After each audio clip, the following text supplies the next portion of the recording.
Hi everyone, welcome to my YouTube channel. My name is Kritika Shekhawat and I am All India Rank 36 through UPSC CDS entry. I am recommended from 21 SSB Bhopal and 3 FSB Gandhinagar.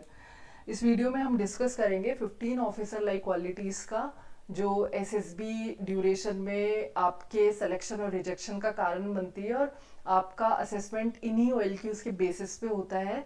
और जो different activities SSB में होती है तो हर एक activity, चाहे GTO task हो आपका, चाहे पर्सनल इंटरव्यू हो, चाहे आपका साइट टेस्ट हो, उन सब में इन्हीं OLQs के बेसिस पे आपको असेस किया जाता है।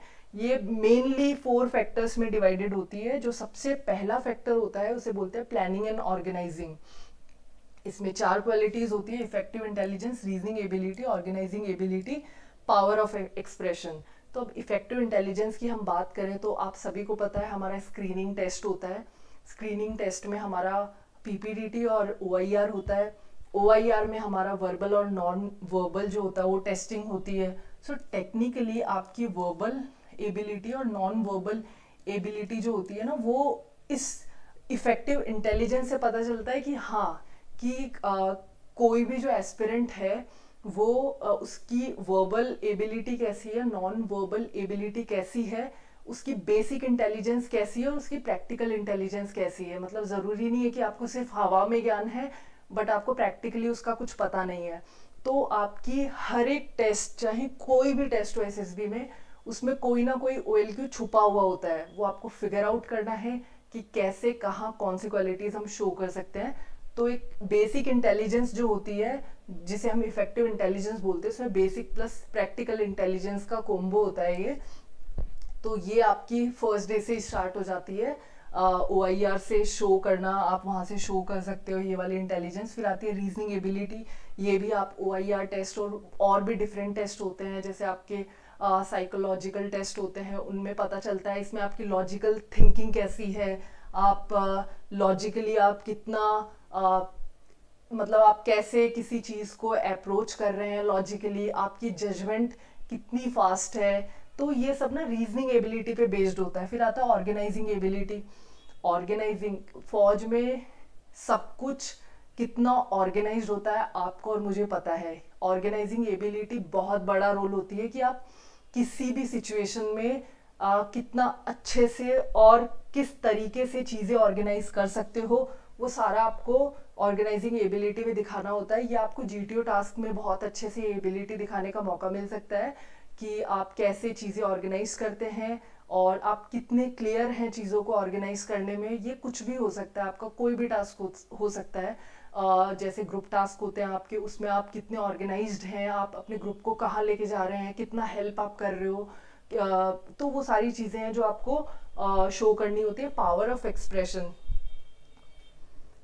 कितना कितना क्लियरली आप अपने थॉट्स को, है ना, अपने ग्रुप के सामने या जो भी आपका इंटरव्यूइंग ऑफिसर है या जो भी आपका असेसमेंट कर रहे हैं जो भी ऑफिसर, उसके सामने आप अपनी बातें कितना क्लियरली एक्सप्रेस कर पाते हो। ये बहुत बहुत बड़ा और बहुत मेजर रोल प्ले करता है। आपको पावर ऑफ एक्सप्रेशन ना केवल असेसमेंट के टाइम पे, जब आप ऑफिसर्स आपको जब असेस कर रहे हैं, न केवल आपको तब हेल्प करता है बल्कि आप अपने ग्रुप में जब आपके GD हो रहे होते हैं, ग्रुप डिस्कशंस हो रहे होते हैं, आप कितना अच्छे से एक्सप्रेस कर पा रहे हो। आपको 30 सेकंड मिले ग्रुप डिस्कशन में, लेकिन आपने कोई बहुत लंबी चौड़ी बात बहुत कम शब्दों में बोल दी उसी 15 से 30 सेकंड के बीच में। तो ऑब्वियसली पावर ऑफ एक्सप्रेशन, तो ये एक ऐसी क्वालिटी है जो आपको ग्रुप में भी आपको दिखाने का मौका मिलता है और ऑफिसर के सामने दिखाने का भी मौका मिलता है। और पर्सनल इंटरव्यू से लेकर आपके ग्रुप डिस्कशन से लेकर हर एक टास्क में आपको पावर ऑफ एक्सप्रेशन दिखाने का मौका मिलेगा। तो ये 4 क्वालिटीज है जो फैक्टर 1 में आती है, प्लानिंग एंड ऑर्गेनाइजिंग। इसके बाद में हम फैक्टर 2 की बात करें तो फैक्टर 2 में आपके सोशल एडजस्टमेंट की बात आती है। इसमें कितनी क्वालिटीज है हमारी, इसमें बेसिकली हमारी 3 OLQs आती है: social adaptability, cooperation, sense of responsibility. अच्छा, अब हम देखते हैं कि कई कई बार हम बोलते हैं कि यार मैं वहाँ पे गया बट मैं एडजस्ट नहीं हो पाया, मैं अडेप्ट नहीं हो पाया। तो सोशल अडेप्टेबिलिटी बहुत बहुत इम्पॉर्टेंट है।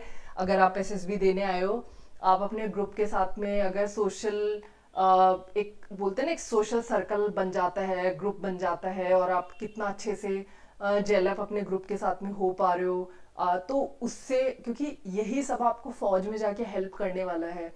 सोशल अडेप्टेबिलिटी ना केवल प्रोफेशनल लाइफ में बल्कि पर्सनल लाइफ में भी बहुत इंपॉर्टेंट होती है।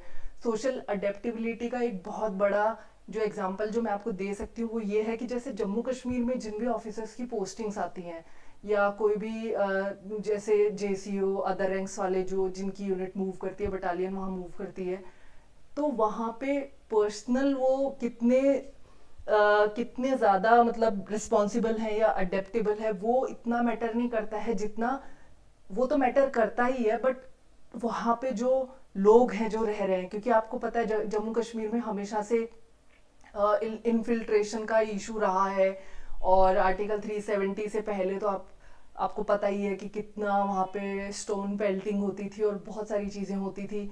तो वहाँ पे जाके है ना ये क्वालिटी बहुत सामने आती है, क्योंकि आपने है ना कई वीडियोस देखे होंगे, कई इंटरव्यूज देखे होंगे सोशल मीडिया पे, जहाँ पे आर्मी ऑफिसर्स के कैंप लग रहे हैं, मेडिकल कैंप्स, वहाँ लेडी ऑफिसर्स बैठे हैं या मेल ऑफिसर्स बैठे हैं, और वहाँ पे जो भी टेस्टिंग होती है, टेस्ट वगैरह होते हैं, मेडिकल चेकअप्स होते हैं, वो सारे वो कंडक्ट कराते हैं, आई टेस्ट कंडक्ट करवाते हैं।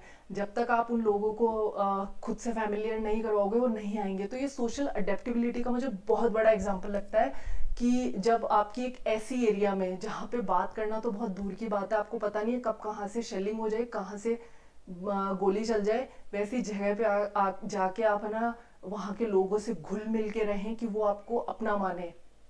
हमेशा जम्मू कश्मीर की जो प्रॉब्लम थी ना, वो वहाँ के लोगों में नहीं थी, वो उन लोगों में थी जो चाहते नहीं थे कि कभी भी है ना पीस बने इंडिया में। तो इसलिए वो वहाँ पे बहला फुसला के जो भी चीज़ें होती थी, बट वहाँ के जो लोग हैं वो बहुत खुश हैं अभी प्रेजेंट, जो भी हमारी एस्टेब्लिशमेंट वहाँ पे हैं, और हमारे बहुत मेडिकल चेकअप कैंप्स और ये सब लगते हैं वहाँ पे, और वहाँ पे लोग आते हैं।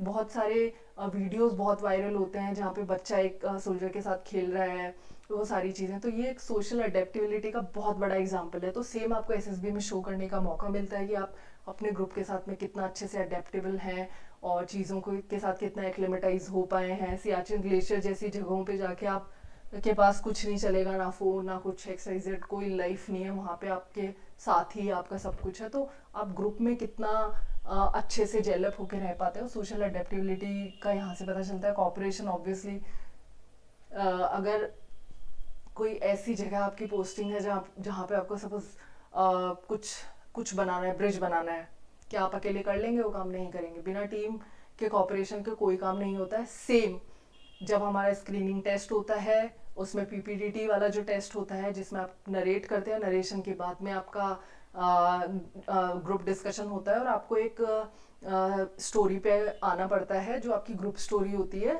तो वो आपको कंक्लूड करनी होती है, ठीक है। बिना कॉपरेशन के क्या वो आ सकती है?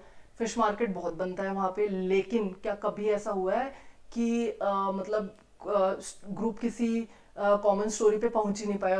होता है रेयर चांसेस में, फिर उस ग्रुप की क्या हालत होती है आप सबको ही होता है, बट ऐसा 99% यही होता है कि कॉमन स्टोरी निकल के आ जाती है, चाहे वो कैसे भी आए। वो कॉपरेशन होता है ग्रुप के अंदर।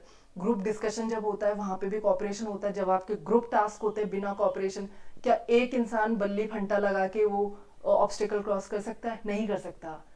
You need people, you need your team. तो कॉपरेशन, टीम कॉपरेशन का बहुत बड़ा एग्जांपल आप जीटीओ टास्क में सेट कर सकते हैं, ग्रुप डिस्कशन में सेट कर सकते हैं। ये भी बहुत इंपॉर्टेंट है। सेंस ऑफ रिस्पॉन्सिबिलिटी, जब तक इंसान को अपनी रिस्पॉन्सिबिलिटी का पता नहीं है तब तक वो कुछ नहीं कर सकता है। आपको अपनी रिस्पॉन्सिबिलिटीज को समझना है। कमांड टास्क होता है, वहाँ पे जाके आपको ऑब्वियसली इंडिविजुअली एक कोई टास्क दिया जाता है, वो आप करते हो, फिर आप अपने 2 टीममेट्स को बुला सकते हो जो आपको उसमें हेल्प करते हैं। तो एक तरीके से आप उस टाइम पे कमांडर बन गए हो, ठीक है। तो आपकी रिस्पॉन्सिबिलिटी बन जाती है कि आप अपनी टीम को कैसे लेके चलते हो, ठीक है।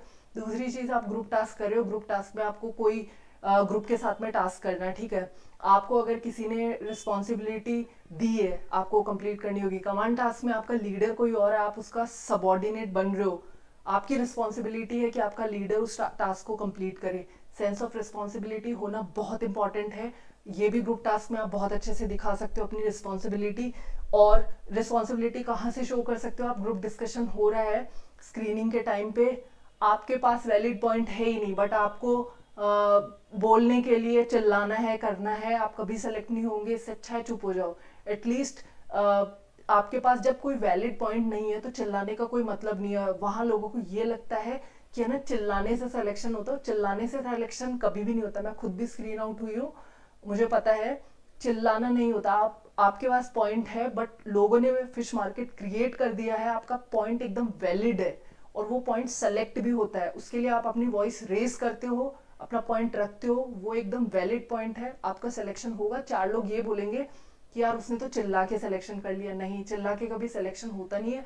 और वो जो वहाँ लोग बैठे हैं ना उनको असेस करने के लिए, उनको बहुत सालों का एक्सपीरियंस। वो चिल्लाने वाले को बिना, जिसका कोई वैलिड पॉइंट नहीं, उसको सेलेक्ट करने के लिए नहीं बैठे हैं। जिसका वैलिड पॉइंट है, उसने वॉइस चाहे रेस की है नहीं की है, अपना पॉइंट रखा है, वो पॉइंट ही ग्रुप ने आगे कैरी फॉरवर्ड किया है, तो उसका सिलेक्शन होता है।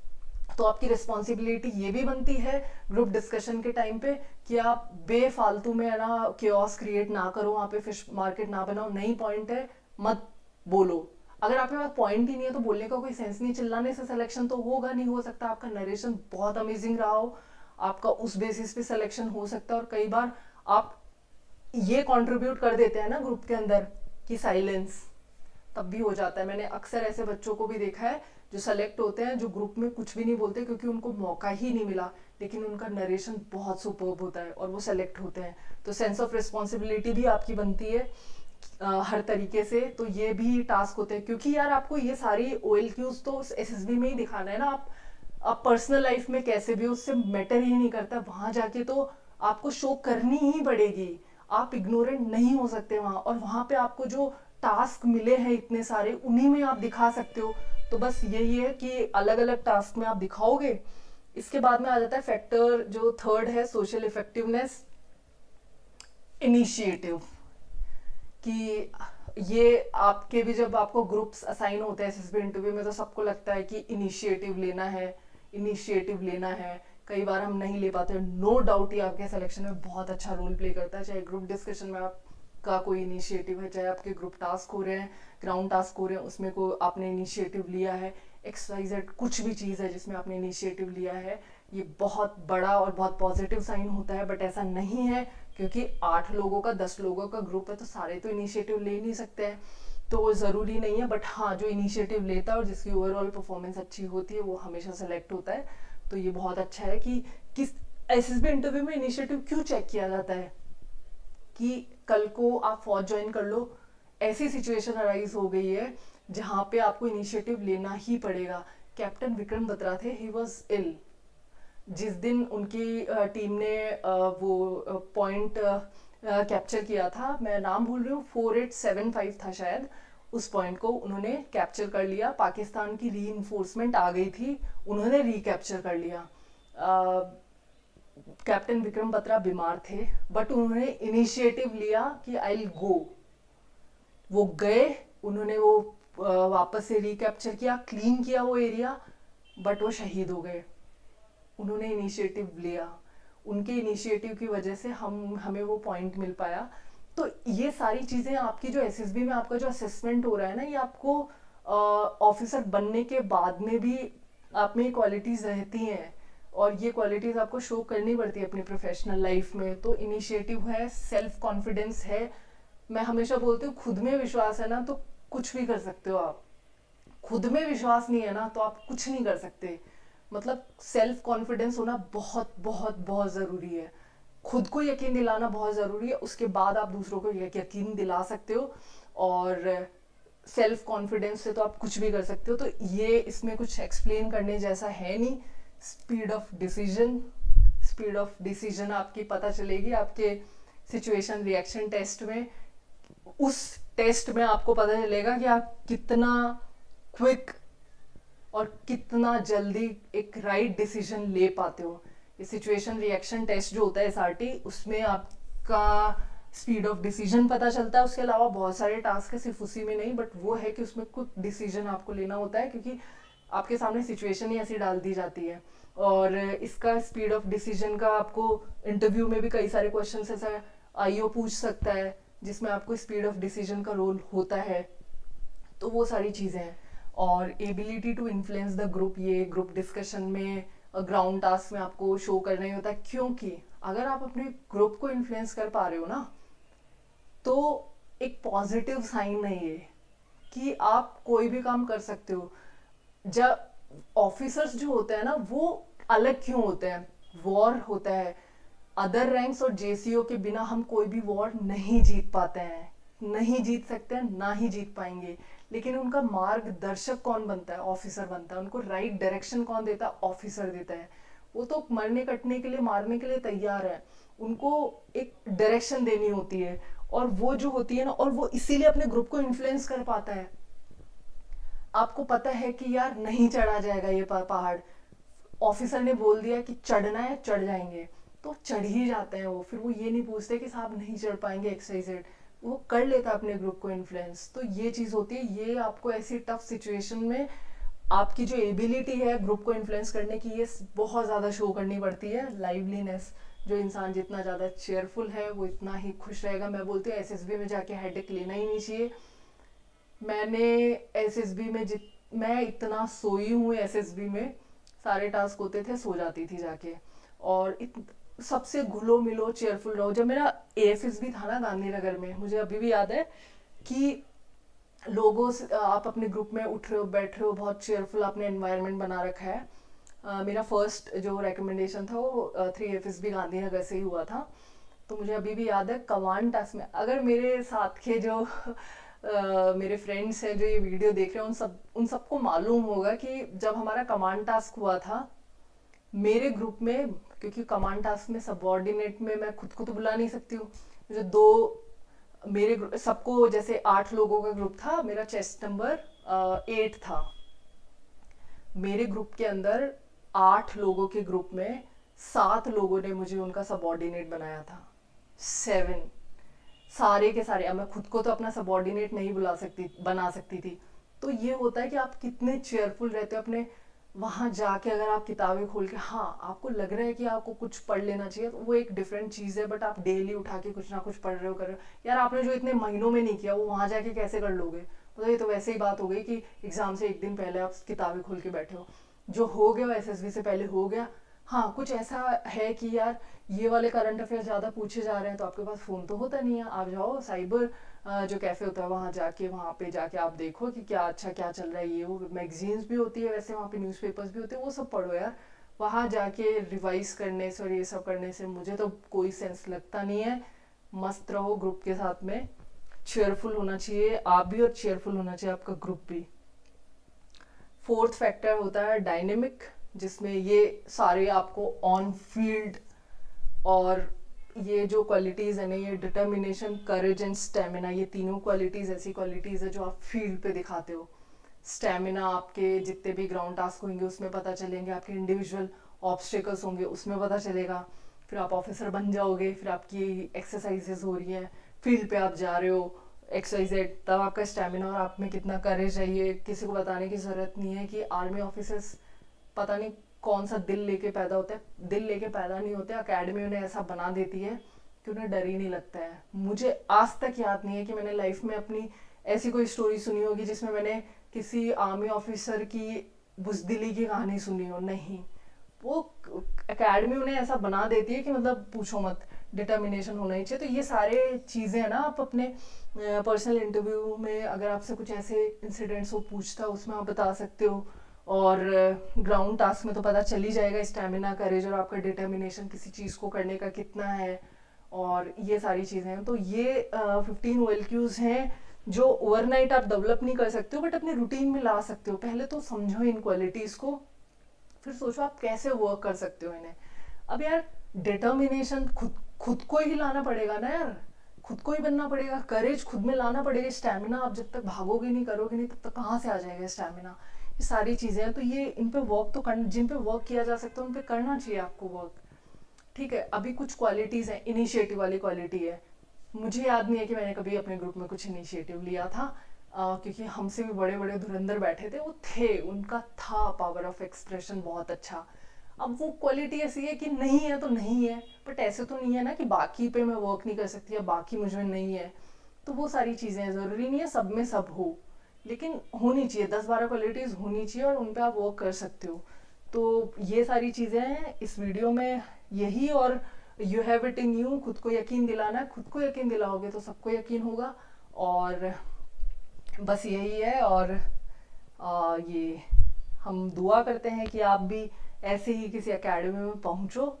और इस वीडियो में इतना ही। और अगर आप ये हमारा टेलीग्राम चैनल है फौजी गाइडेंस करके, आप इसे ज्वाइन कर सकते हो। और आपको कोई भी डाउट हो कमेंट सेक्शन में आप लिख सकते हो, सीडीएस से रिलेटेड, फौज से रिलेटेड कुछ भी जानना हो, कोई भी exam, F CAT, C A P F, कुछ भी, anything, I T B P, C R P F, C I S F, just drop me a text. Thank you. Jai Hind.